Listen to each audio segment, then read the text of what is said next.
হয়েছে? দিদি, দুটো ভিক্ষে দিন, আমার স্বামীর চিকিৎসা করব। কিডনি নষ্ট হয়ে গেছে। কিডনি নষ্ট হয়েছে তো হাতে ওটা কি? বাংলা।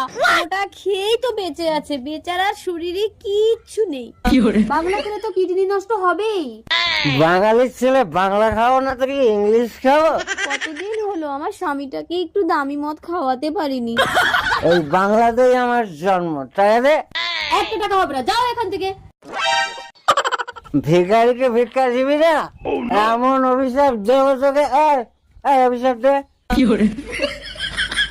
শকুনের সাপে গরু মরে না। আমি অভিশাপ দিচ্ছি, তোর স্বামী আমার স্বামীকে আবার ধরে টানছো কেন? বাংলা মদ খেয়ে বিছানায় মুতবে আর ল্যাংটো হয়ে ঘুরবে। মদখোরের অভিশাপ কখনো মিথ্যা হয় না।